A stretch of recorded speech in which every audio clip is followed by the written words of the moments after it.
What's up, everybody? It's Howi Spangler, Tales from the Green Room podcast. If you've thought about doing a podcast of your own, but you just weren't sure how to do it or where to go, let me tell you about Anchor. It's the easiest way to make a podcast. It's free. It has creation tools that allow you to record and edit your podcast right from your phone or your computer. Distribution, Anchor's got it covered. You can be heard everywhere from Spotify to Apple Podcasts and many, many more. You can make money from your podcast with no minimum listenership. Anchor has everything you need to make a podcast all in one place. Download the free Anchor app or go to anchor.fm to get started right now. If you've ever wanted to make a podcast, there's no more excuse to wait. Anchor's got you covered. Go check it out right now.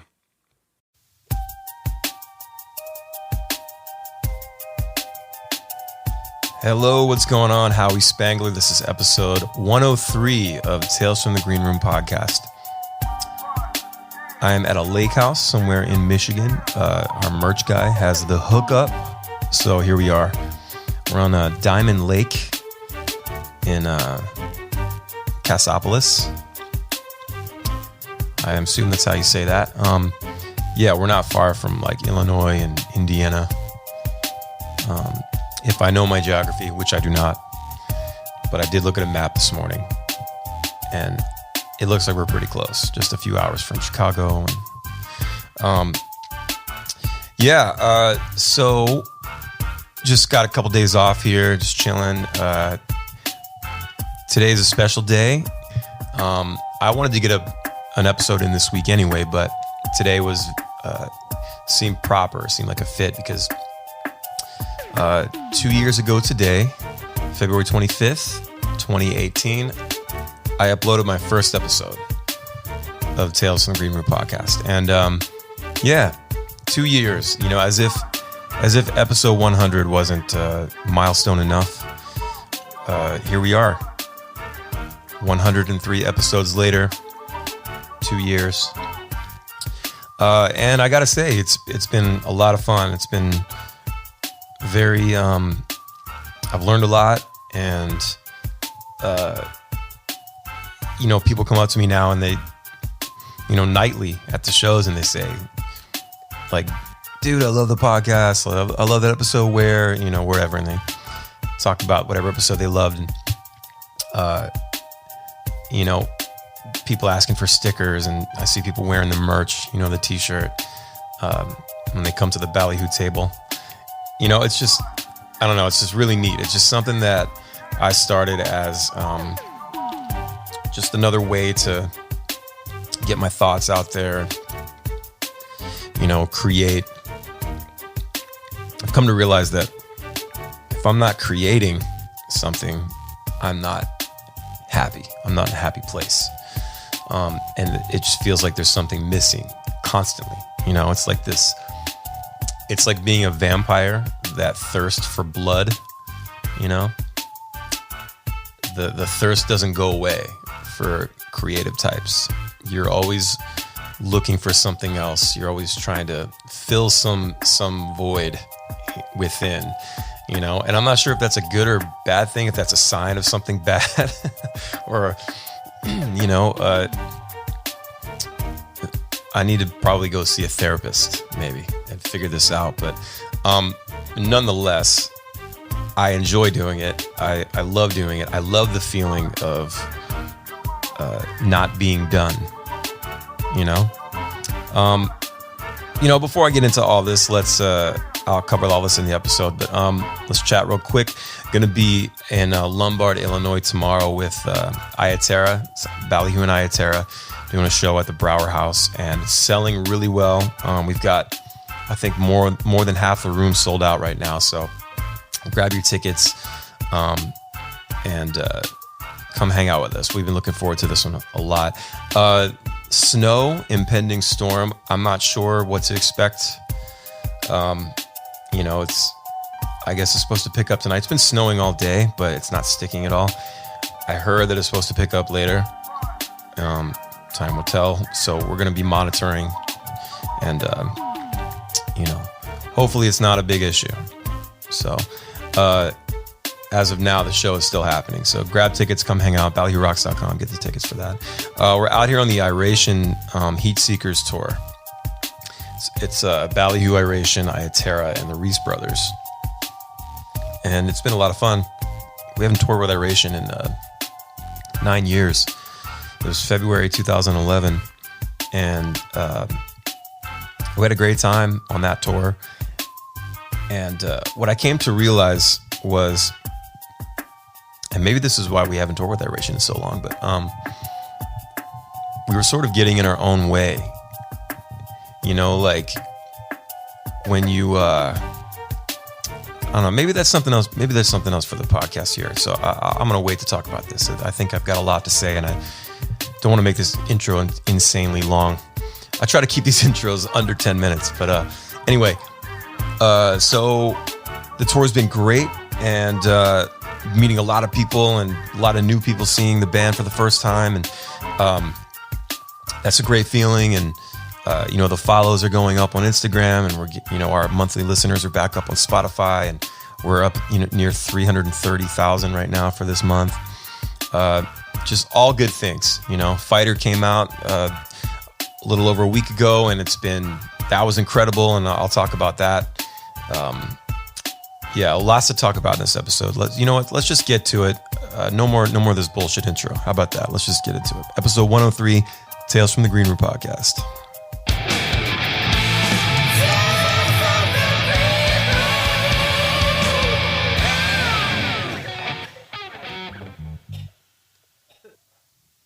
All right, well, here we are.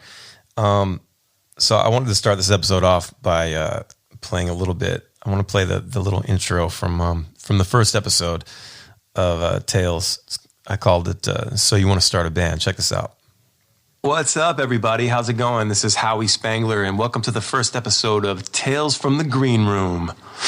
I'm excited. Are you excited? Yeah. All right, let's fucking do this shit. Just wanted to maybe drop some knowledge, maybe give some helpful tips. I get a lot of questions from young bands that are just starting out, on how to kind of, make it. I've got the quotations up, around my head there. Whatever your version of making it is, I don't know. I just kind of figured maybe I could help out. I've been in the business for about 23 years or so. I started this band with my brother when I was 14 in our mom's basement, and just from playing in the basement every day to making flyers and running down to 7-Eleven and making photocopies and putting them up wherever we could, and trying to convince our bass player's mom to let us have a punk rock show in her basement, playing VFWs to playing clubs in Baltimore, and to MySpace and Facebook and Instagram and Snapchat, and going on tour with 311 and doing Warped Tour. Like, we've been through a lot, and I don't know, I thought maybe this could help out if you're, wanting to get into all this. So I figured, why not start with this? All right, so you want to start a band. You want to start a band. Okay, all right, okay. Get ready. Okay, so what a cornball. Oh man, listen to me. That was 2 years ago. 2 years ago when I was young and vibrant. I sound like a newborn boy there. Just, realizing his dreams, innocent. It's interesting to hear that. Actually, that's the first time I've heard that in 2 years. And you could see that I was very, very. I don't know. Obviously, I've been on stage since I was 15, but it's funny. It's like it was a new thing, and it just sounds so green. I have to say that my speaking hasn't really improved. I can hear that right off the top. I still throw out so many uhs and ums, but that's maybe that's another 2 years. Maybe in 2 years I'll be the best speaker I've ever been. But yeah, man, what a wild ride it's been. I'm so grateful and thankful for everybody that's been listening to this show, and again, this was just something that I did to maybe try to help young bands, artists, and not even bands, just people, creative types in general, to sort of learn how to realize their dream, like make it something something tangible, and just sort of just by telling stories and talking to other artists and creatives, and I've had so many wonderful guests on here to talk about their story, and like Eric Rachmani of Revolution and Rome Ramirez of Sublime with Rome. Just had Nick Hexum from 311 for episode 100, and Finn McKenty, who's a YouTuber about punk rock. Does his channel is all about punk rock and music and metal and all that, and just people that are all fundamentally we're on the same path. We're looking for a way to express ourselves and take ourselves out of the sandbox, like put ourselves on our own path and carve out our own way in our own little nook in this life, because we don't want to live the 9-to-5 life. And many of us had to do that, while pursuing this dream. And as awful as it was, I can look back personally, and, I hated all those jobs, but it makes me appreciate it more,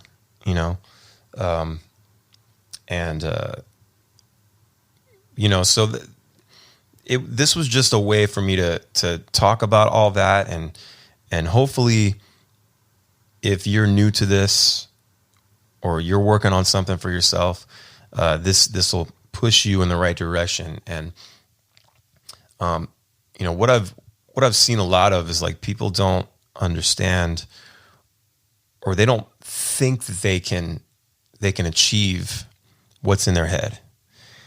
And I've, there's a lot of people that will push that negative mindset onto you, or at least try to, because, I think that most people have some sort of dream or goal. It doesn't have to be stardom,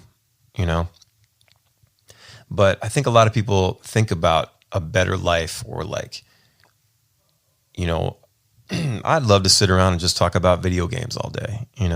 You can do that. You can absolutely do that. We definitely live in a world now, more than ever, where that's completely possible. You could talk about video games from 1985 on Nintendo and make a living off of that, via YouTube or, podcast or something. And, you can teach people how to cook. There's all the wild stuff you can, if you know how to fix cars, man, you could put yourself on YouTube and you would get so many views.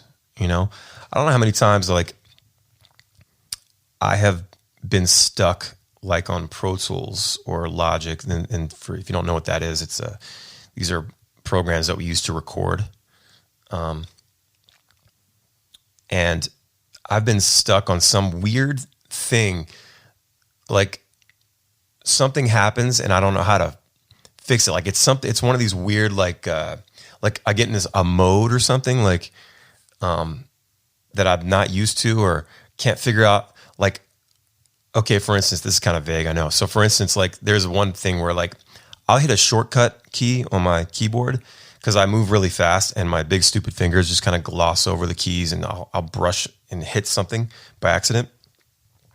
And one of these problems that I have is I'll hit this key and it causes my locator, my playhead locator, which is when you hit spacebar, it plays or records. And the playhead is sort of like that line that shows you where you are on the timeline. And there's a button you can hit that changes how that locator reacts and like what it does. So you can have it go like, I prefer when I hit spacebar, like when I stop playback, I want my playhead to go back to the same spot that it started from, right?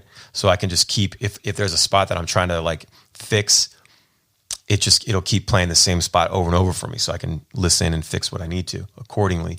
But there's a button you can hit that changes that mode. So like if you hit spacebar and stop the playback, it'll play the next time you hit play, it'll play from that location that it was stopped at,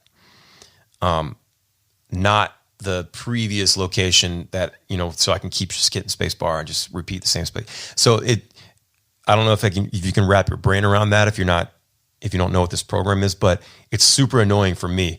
I prefer the other way. And I hit this I don't know what button I'm hitting. Like, it's like shit like that. So like, but there's certain problems like that, these little tiny things, and there's not a video for that on YouTube. And this was the whole point of me saying this earlier, is that there are certain problems that we encounter all the time that if you go to look on YouTube, I mean, you can find pretty much anything on YouTube, right? But every now and then you can't find the solution you're looking for, right?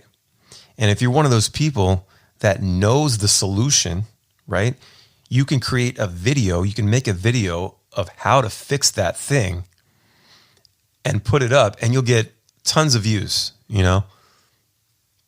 It's as simple as that. Like, you're creating value for people. And some of you might think like, well, I don't really know anything, or I don't do anything that would be anything of value. Well, I think you're wrong. There's something there. It just depends on what you're going for. This can get really murky, like what I'm speaking on right now. But like, it just depends on the thing that you're good at. You can take the thing that you're good at and you can monetize it, But the other thing that people get mixed up with and frustrated by is, you may hear that, oh, you can do anything, right? But you have to put in the time and the work. And, especially when I say the time, like, I don't mean weeks or days or months. Like, it takes years for things to pop off. And I understand the frustration if you want things to move quicker, but I'm here to tell you that that's just not the way.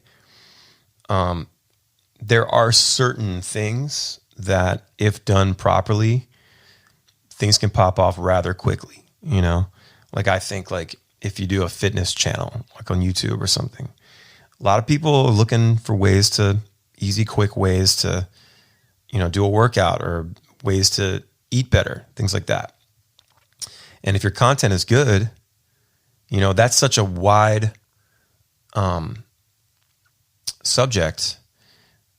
topic, that it may catch on faster than, your Pokemon card collection or something. I don't know, but what doesn't change is the fact that you got to put in the work, you got to put in the time, and it's completely possible to do this stuff.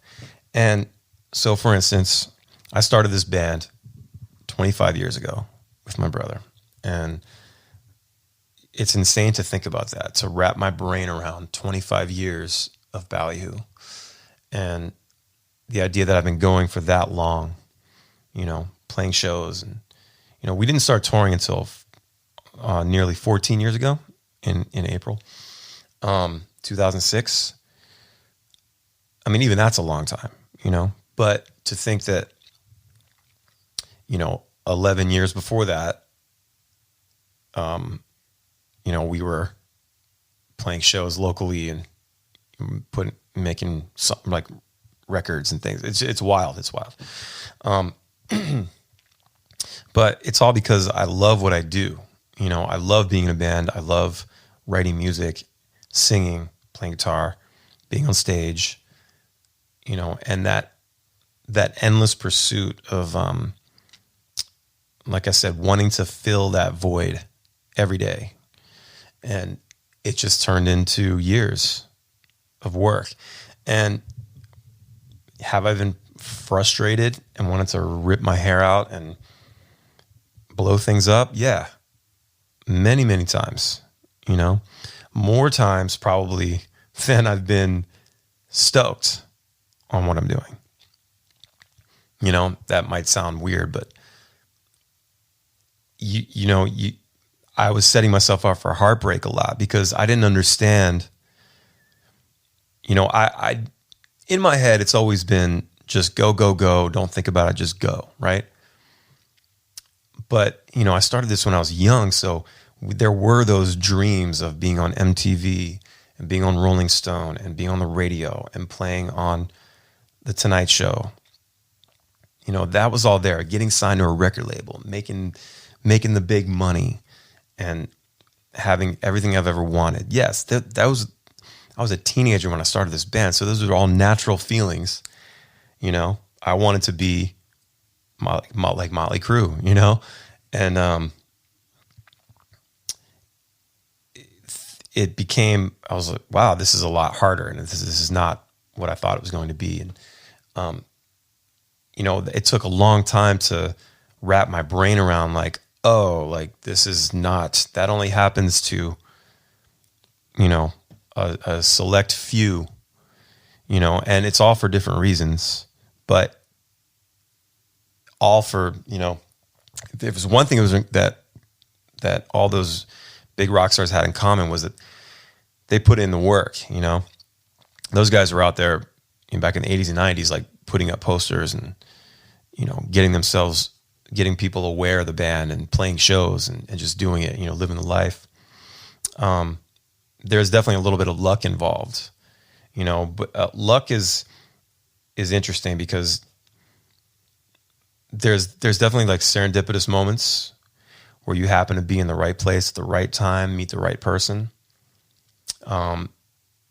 Which also takes me to it's all who you know, which is, it is very true that you need to know people. It may not be all who you know, but it's definitely who you know. There's that is definitely a component. And you need to align yourself with people that can either work for you or people that want to help push you, like even if it's family members or friends or other artists that, the mutual support, the drive to the kind of like the camaraderie that you're helping each other, you're pushing each other, but you also want to meet the people that can help make things happen for you. People with connections, get yourself a network, create a network, and don't be a dick, and just be cool to everybody, because you never know. I mean, I know people that were, basically nobody, in their field, starting at the bottom. I know people that started at the bottom and are now in high places at major record labels, or radio, because they put in the work.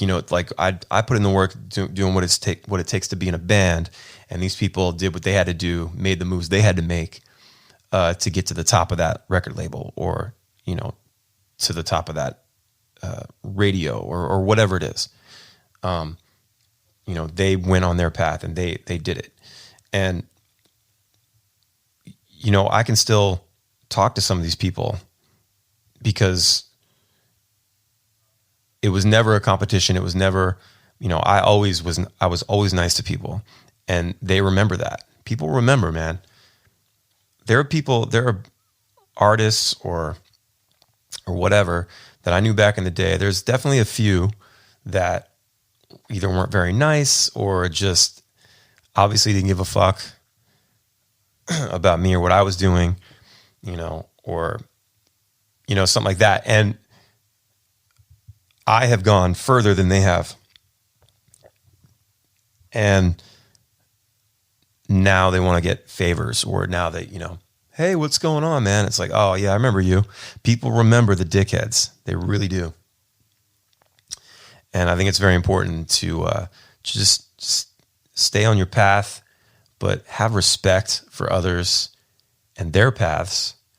And like I said, it's not a competition, man, especially with bands, like, especially today, like, just, we're all in this doing the same thing. There's plenty of room for everybody, there's no reason to have any weirdness or, make friends. So I kind of went off on a little tangent there, but, it's 2 years and 103 episodes in to this podcast. I was doing the band thing for years, still am, of course. And, it wasn't enough. And there was this medium, podcasts, audio, and it just seemed like the right thing to do. Like, I'll just go on and I'll just record myself talking about this stuff, my experiences, and I'm going to upload it and see what happens. And people started sending me messages like, wow, this is really great. Like, thanks for doing this. And just pushed me to go harder with it. And, like I said, I've had a ton of great guests, and everybody's got the same sort of story, like, fundamentally, we put in the work, we didn't sleep, we play all the shows, met the people, this was supposed to happen and it didn't, everybody's got the shitty things that happen, and everybody has the wonderful things that happen. But, it's fun to hear that stuff because it sort of validates what I'm doing, like, well, then this has to be right, and especially when like listeners see me at the merch table or send me DM on Instagram, thanking me or whatever, it's just like a good feeling, man. It's like, I feel like a feeling of accomplishment, pride. Every time I hit the upload button and the shit goes live, it's like another one in the can. It's an accomplishment. It's like, all right, cool. And I seriously, like, I start to feel like agitated, and I get like kind of anxious if I don't do a podcast or work on a song, or something that, that I built my career around, and I love that because it's like, man, this shit's never going to end. Like I said, it's like the vampire, the thirst, you never quench the thirst. It's like, you get it done, and then not too soon after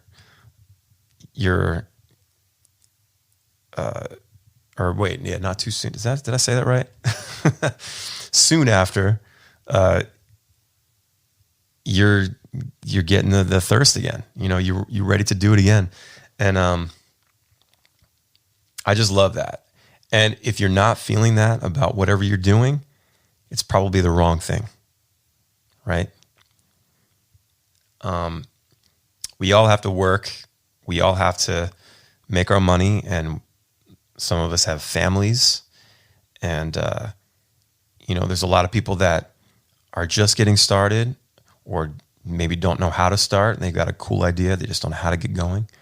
But they've got a family and a job, and all of that is totally, that's real and obviously not going to go away.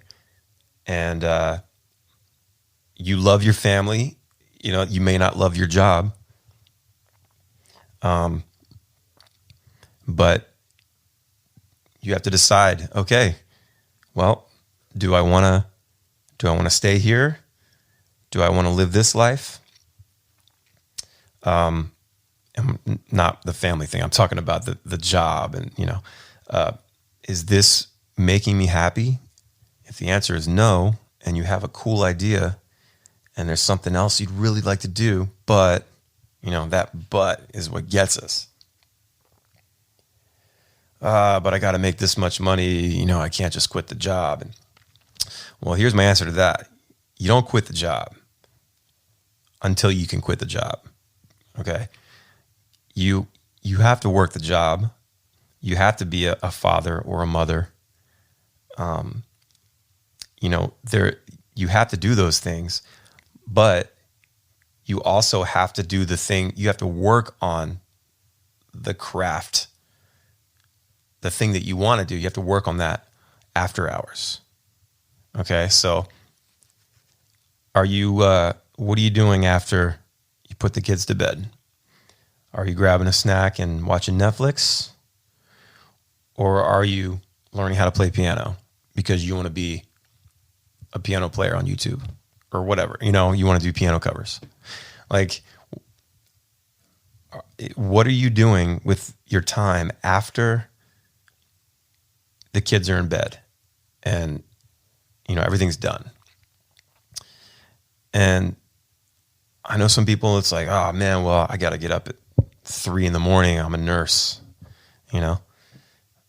and nurses work insane hours, and it really is like, it's up to you.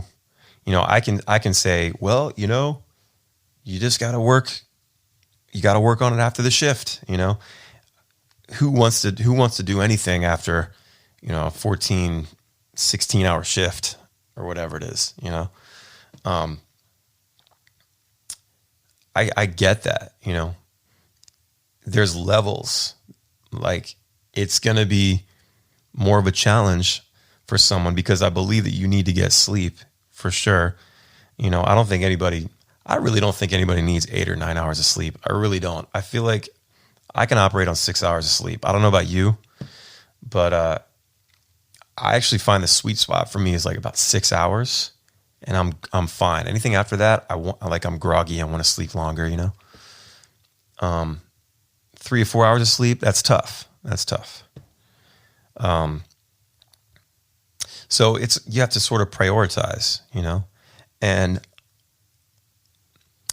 for me, the longer that I'm away from the thing that makes me money, the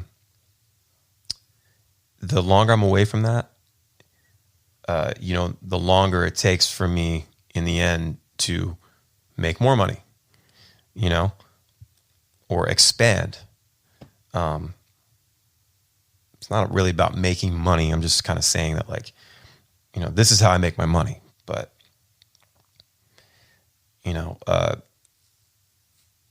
the words of someone, not in the exact words, but this guy, Gary V, who I think if you're not listening to Gary Vaynerchuk, you should go check him out on his YouTube channel. He's everywhere. He's on every platform. But one of the things that he says is he gets me fired up. You can make $100,000 a year, working at a government job or being whatever it is, but you're not necessarily happy. That's great. You have the money, but you can also be really happy making $40,000 a year or $50,000 a year. Like, if that's what the your dream, the kind of field that you're trying to get into, like, you can be happier. Like, and I feel like there's something to that. Like, I think if we all felt better about ourselves and what we were doing, that money wouldn't matter so much. Obviously, we need enough to live, and it'd be nice to be able to do things with the family and not feel stretched. But do you need $100,000? Do you need, if that means you got to go do some job that you hate, and if you are happy, if you're fine, if you're making decent money and you like your job, you already won. You don't have to be an artist or pursue that life.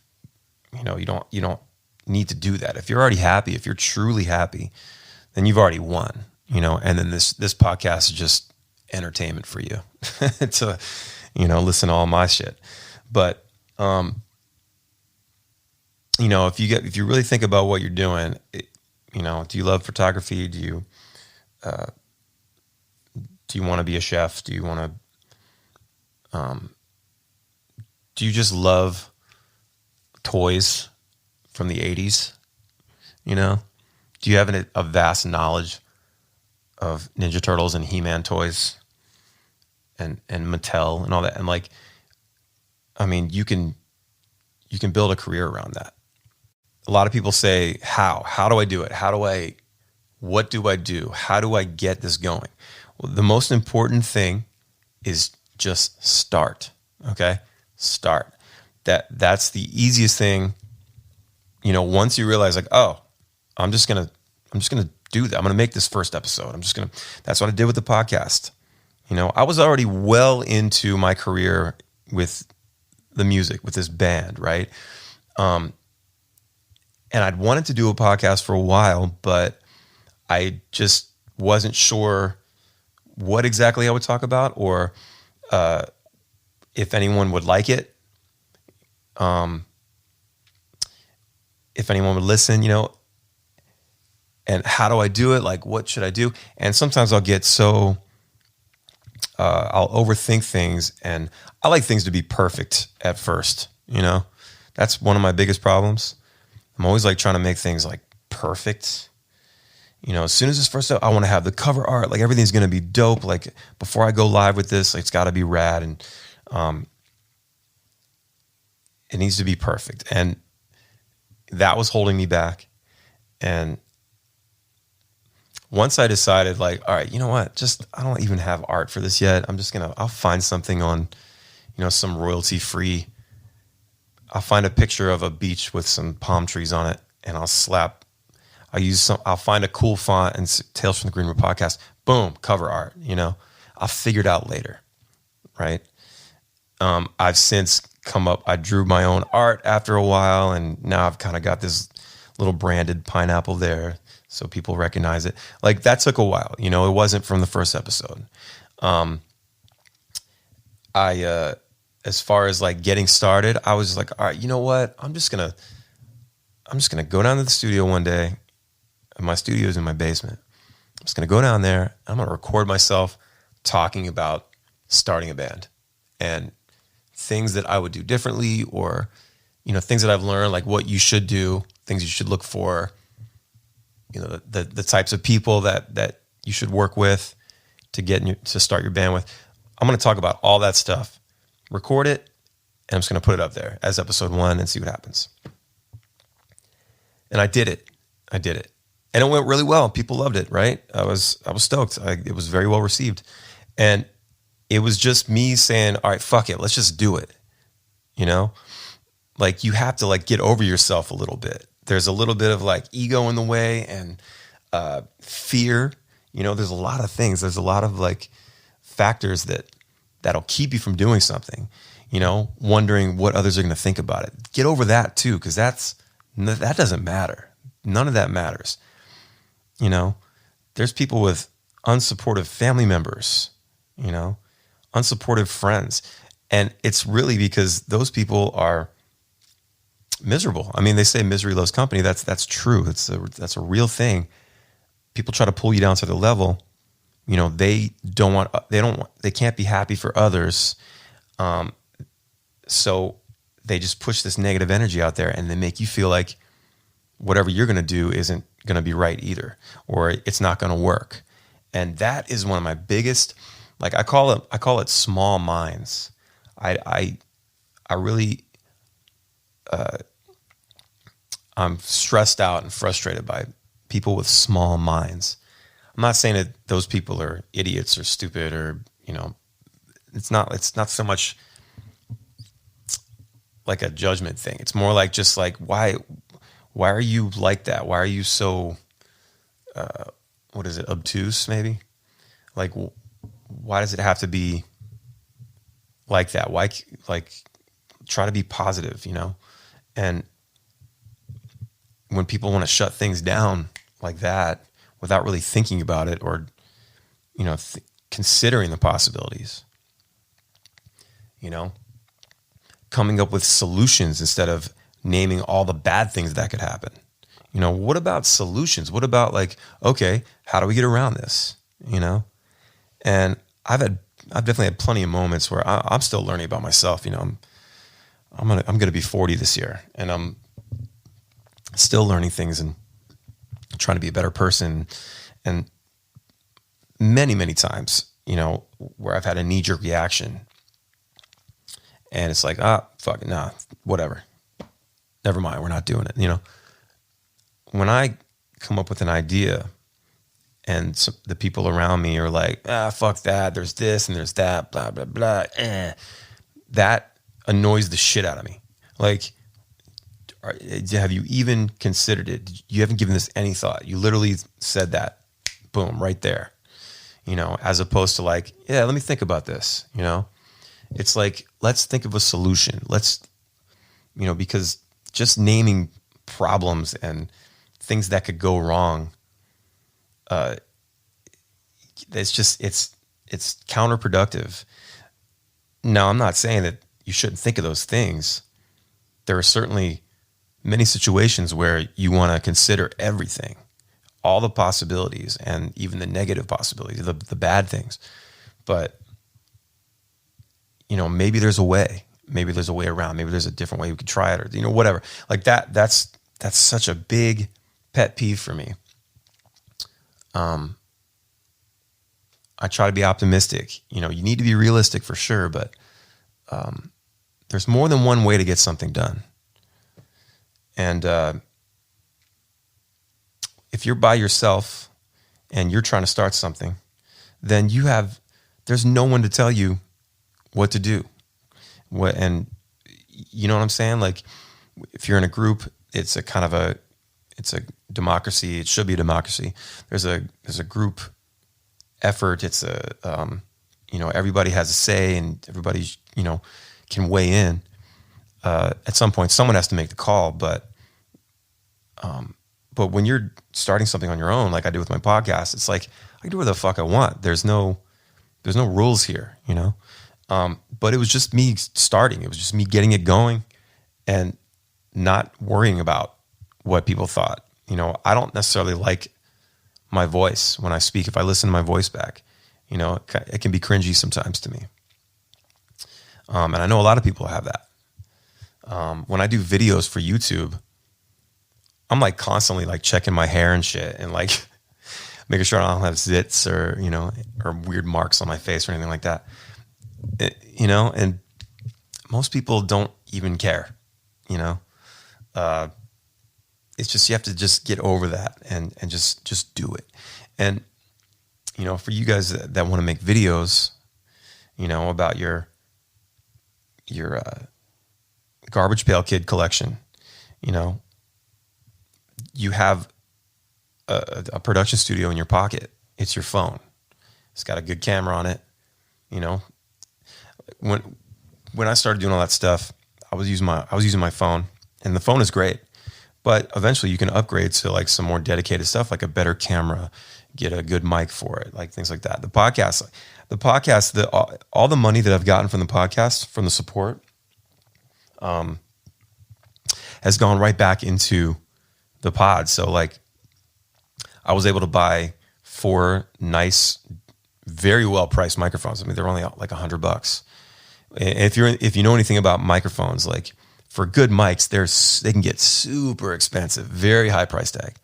And the mics that I'm using now, the Rode Pod mic, actually, I got 4 of those. They're only $100 each. And I got a couple at a time. I didn't get all 4 at once, but and then I got my podcasting console and had to buy some cables and some mic stands and stuff. All that was over time, but it came right back from the money that I was making from the podcast, And I don't make it like a ton of money or anything. That's why it took so long, in fact, to get all the gear that I needed for the road. Before that, I was kind of using like an old interface and, whatever cables I could find and all different lengths and, it's you can build, but it's all about starting, and as you go, you learn about what worked and what didn't. And, and understanding that it's going to take a long time to get traction and not to get frustrated.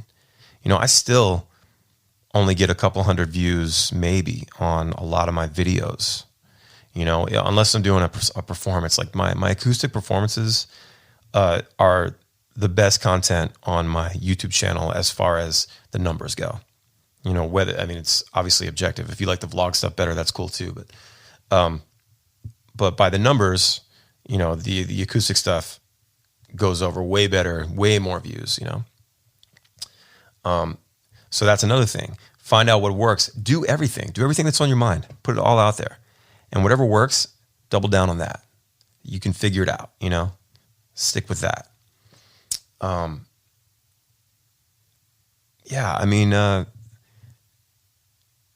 So I guess that's what this episode is about. It's, this episode's about just persistence and drive and staying on your path, which is what the song Fighter is about. Which, by the way, thank you everybody for listening to that. We did, we're at like almost 70K right now in streams at Spotify alone. The Ballyhooligans came through. Thank you for listening and helping us meet our goal. We did 52,000 or something in the first week. So thank you all for that. If you haven't checked it out yet, go to Ballyhoo's page on Apple Music or Spotify or wherever and look up the song Fighter. We just put it out, and it's about everything that I'm talking about here. Just staying on your own path, not listening to anyone and letting them stifle you, and just doing, going after the thing that you want. Don't settle. Don't settle for the sandbox. This is not, we're in a one-size-fits-all society, and that's not how we are. We are not a one-size-fits-all type of species. We all have dreams and wants, and, our hearts are going in different directions. And I think that we need to learn that about ourselves, embrace it, and double down on our hearts. That sounds so fucking cheesy. But you understand what I'm saying. Man, it's I gotta tell you, I'm very happy. There's always more. There's always, I always want to keep trying and stretching for things. But ultimately, I'm happy. Dude, you understand, like, I was working at warehouses, like stacking boxes in shipping containers, in trucks. I worked at Saks Fifth Avenue in the Aberdeen warehouse where I used to live, Aberdeen.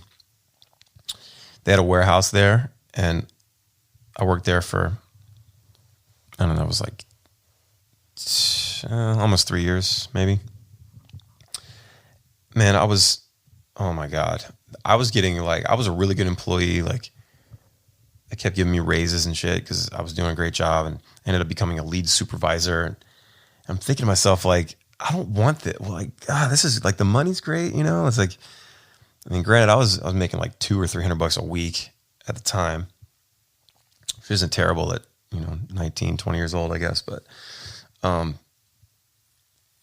it was a warehouse job. I was like, what am I loading trucks for? Why am I getting dirty and gross? I fucking hate this job. I'm a guitar player. I could hurt my hands, like working on these conveyor belts and shit. I was delivering pizzas for Domino's. I had a job where I was making walk-in refrigerators for restaurants, in some hot fucking tin building in July, wearing jeans and steel-toed boots and, protective eyewear. Like, who the fuck wants to do that? Who, I had all kinds. I worked at Rite Aid. I was doing forklifts, all these shit warehouse jobs, and it just wasn't for me. It wasn't for me, and I'm doing all this while doing the band stuff, trying to book shows for the band. We didn't have a booking agent back then. I was doing all the work, manage the band, book the band, come up with money to press CDs and make T-shirts or whatever. And, I waited tables for 11 years, on top of these other jobs that I had, because I had more than one job. And, it was just, it sucked. It was awful, And I got to a point in 2013, actually. I got home from the tour we did with Authority Zero, and it was a great tour, and just started feeling like, I'm sure it was definitely some ego definitely got in there, like, dude, I was like total fucking rock god this weekend, and now you're telling me your soup is too cold or your breadsticks are hard.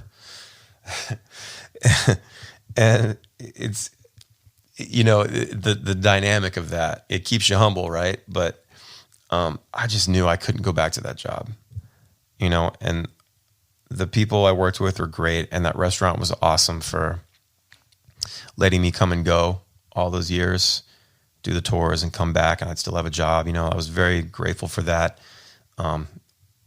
Go eat at the Olive Tree Restaurant. The Olive Tree Restaurant. It's in Aberdeen, Maryland, exit 85. It's right off the exit. So next time you're cruising down 95 there, hit exit 85 Aberdeen in Maryland and go to the Olive Tree. Sickest crab cakes you'll ever eat. Their food is so damn good. Oh my God, it's so good. Anyway, big thank you to them for letting me do what I do. But I knew that I couldn't come back. I was going to double down and triple down and really work on the music. And I know I've talked about this before, but I had my son was 2 at the time, so that was scary. And I think I talked to Danielle about it. And I said, babe, I can't do this. It's bringing me down. It's more depressing, Like, I would rather scrape by and be stoked that I'm working on music than, be a little bit more just a little bit more comfortable, but having to work, 12 and 14-hour doubles at a restaurant, not doing music. I would rather do all that, I would rather feel like, oh my God, the money, where's the money? I'd rather feel like that than have to go and work all damn day.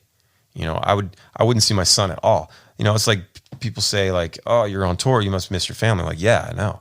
What sucked though? Like working a shit job that I hated, waiting tables. Not that the restaurant was shitty. I want to make that clear. The place was dope, but I didn't want to wait tables, and I'd see my son in the morning and he'd be asleep when I got home because I'd get home at like 11 at night, I was seeing him less than I do now, it seems. So that's what I'm getting at is like, just, I was ready to work and take the leap. You have to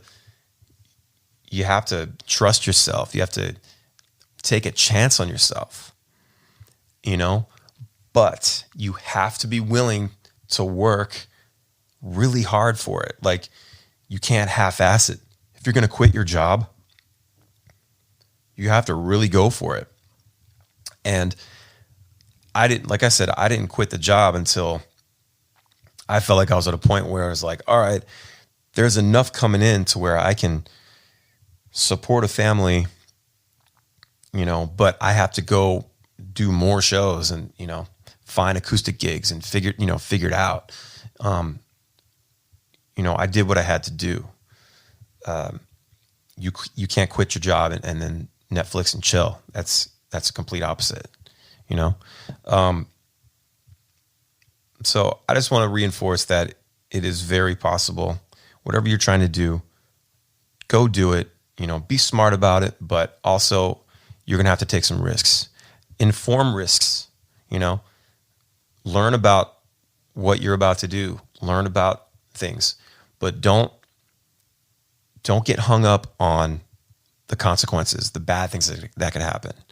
You know what I think is bad that could happen is that I don't go 200% and then I wake up 90 years old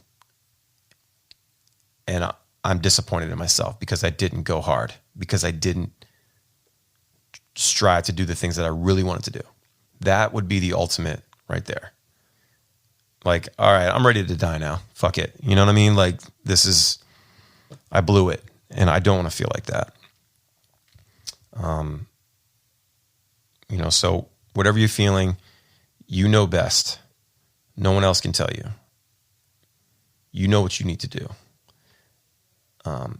If you have any questions, please hit me up. Follow me at Howi Spangler on Instagram.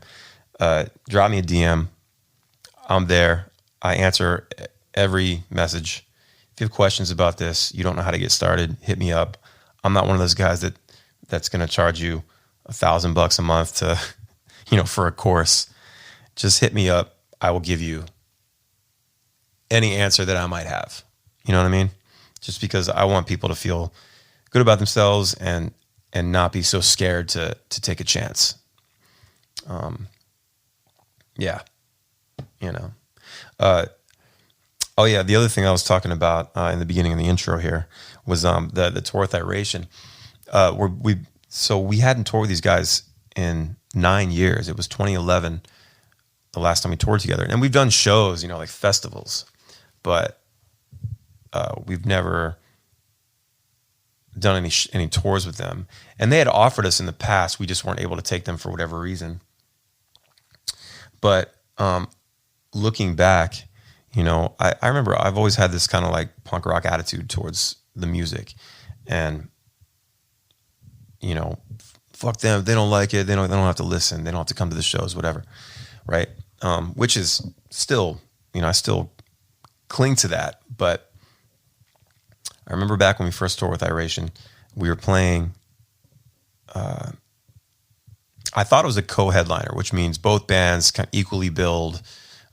It's about both bands kind of thing. And when we got onto the tour, about a day into it, I realized, oh, this is like their tour, and we're like supporting them pretty much. Because the crowds were just like really geared for them, and we had a lot of fans, coming out, but, and I remember our booking agent at the time came to a couple of shows, and he was like, dude, you guys are way too heavy. Like, you need to play some softer stuff. And this was in the Cheers era, our third record. And we had a lot of rock and like some punk stuff on there, along with some of the reggae stuff we were doing. But the previous record had like a lot more of the laid back reggae stuff that was real popular in our catalog. And we were playing this heavy shit because it was like energy, like the energy was up and like it was good for the live show. But we weren't really tailoring the sets to meet the sort of vibe that we put ourselves in. And it wasn't even a thought. It was just like, all right, we're going to rock this shit, And it turns out, just because of the nature of the songs, that we were just rocking way too hard. We were like so loud, and these people just wanted to like chill and dance, and like, I'm not saying that there weren't people there that didn't appreciate the punk rock or whatever, but Iration fans at the time, it was like, and these guys come off real like sexy and sweet, and like just the vibes cool, like just cool dudes, and like the music is just so chill. And years later, our management's coming to shows, and they're like, man, like reggae shows that we're playing on, because we're in this genre, the reggae rock genre, and it's predominantly like rootsy bands, like slower, chill bands. And the punk rock part of it, the rock reggae, the reggae rock genre, the rock isn't as prevalent, or dare I say welcome, as the reggae side, the more chill and laid back type. And we were always that band, and I'm always like, well, that's what we do. We're not like a roots band. We're not going to be a roots band. We're not going to be a Tribal Seeds, or like a Stick Figure, dub reggae. We're not like that. We'll do songs like that, but overall, it's just not our vibe. And I know, like, we as like people, it's like we'll get bored, and this is what we do. This is our flavor. And we were getting in our own way. And, it's kind of like self-sabotage in a way. You're presented with this opportunity to play a reggae festival, and you're going to go play, the song that has that post-hardcore metal breakdown in it, And as fun as it is to play Riddled with Bullets from our Detonate record, there's a time and a place, and we were like, oh, fuck that. Like, they're going to dig it. It'll be fine. People, they can handle it, But when you go to a reggae festival and everybody's expecting to like smoke weed and fucking chill and just kind of vibe, and then you do that, I mean, there's definitely, I'm looking out and I'm seeing appreciation, but with about 5% of the crowd, like you got this other 95%. It's just like, what is happening? This is way too 11 a.m. It's 11 a.m. on a Sunday at Cali Roots, and you're playing metal. Now, we should probably get the trophy for being the only band to do that. They should make a trophy for us. Dan Sheehan, if you're out there. But it was definitely a move that was like, and we did it at One Love too in 2019. And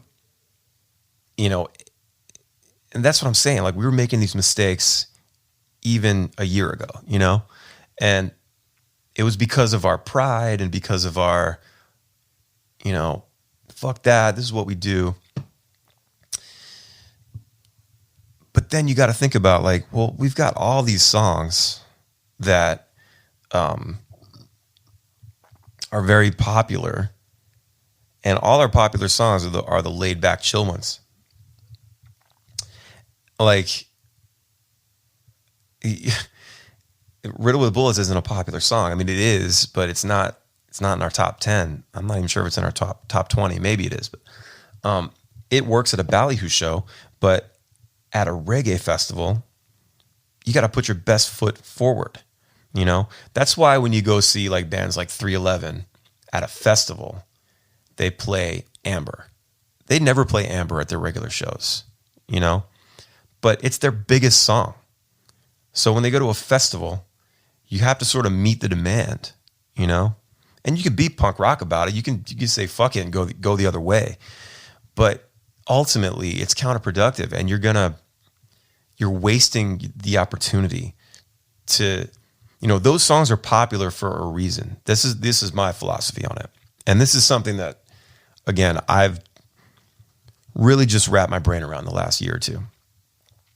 Those songs that are popular for a reason. And the overall vibe is like, oh, these are all the chill songs. So when we go to play these festivals and things where there's like a bunch of people that haven't heard us before, or this Iration tour, for example, this is our second chance with them and their crowd to play those songs, because I believe that there's people that have heard of the band and maybe have heard a few of the songs, and it's probably the popular ones. They're not listening to deep cuts. They don't know who we are. So play the songs, because people want to sing along. The worst thing you can do is play a bunch of new songs from your new record that just came out. It's exciting for your big fans, but everybody else, they're just going to stand there and take it in and just kind of just stare at you. And like, it happens all the time. Like, it doesn't mean that, it's really hard to wrap your brain around this, but like, it doesn't mean that they don't like what they're hearing or it's like not impressive or whatever. They don't know it. So they're just standing there going, oh, okay. All right.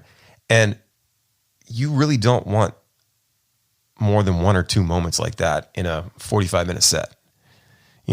You want those people to be singing along and dancing the whole time as much as possible. And that means you got to play those popular songs that everybody fucking knows, even though you've played it 3,000 times in the last 15 years, right? It's just a part of it. And you're doing yourself a disservice when you go out there and try to be all punk rock about it and just play what you want to play. Ultimately, man, it's like, those are our songs. All the songs are our songs. These are just the most popular. Let's make some headway.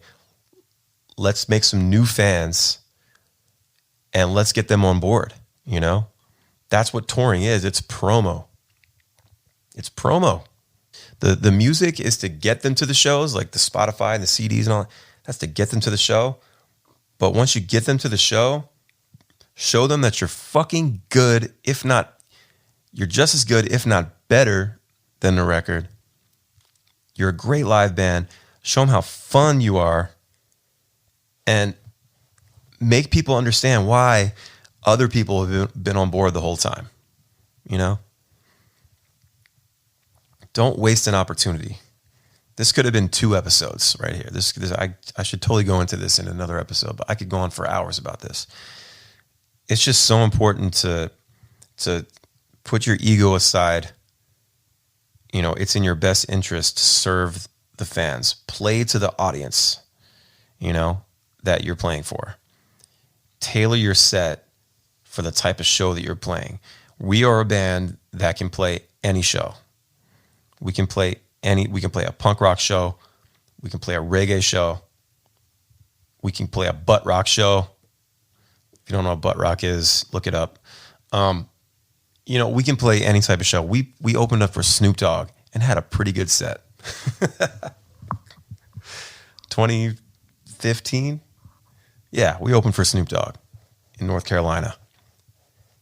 Way different demographic. But you know what? Everybody had a great time. It was one of the weirdest but coolest shows we'd ever done. And I've had worse shows in the reggae rock genre than that set opening for Snoop Dogg. You know what I'm saying? Like it just worked for whatever reason.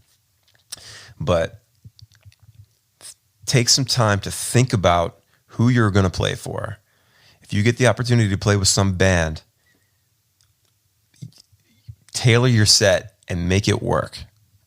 You're not there to serve your own ego. You're there to make more fans and get them to come to your show, which inevitably you will play those deep cuts. And you know what I mean?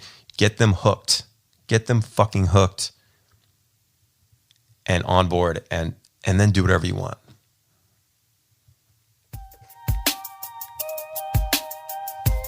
All right. So, well, that was a pretty good one, I think. I got kind of deep there. Man, I may listen to this myself because you know what? You got to be a practitioner, you know? You got to practice what you preach. And there's definitely some times where I'm like not taking my own advice. So I may listen to this episode again to get myself pumped. Thanks everybody for listening. This is it's been episode 103. We are 2 years in, baby. 2 years ago today, Tales from the Green Room hit the airwaves. Thank you all for listening. Thank you all for buying the merch. If you want to support the podcast, go to talesfromthegreenroom.com. Hit the support the podcast button. You can cancel one at any time. It's a monthly thing. I do have shirts and things on the website. You can go to howispangler.com and you can look up the Tales from the Green Room merchandise. Anything I make goes right back into the pod. I'm just trying to make this thing better.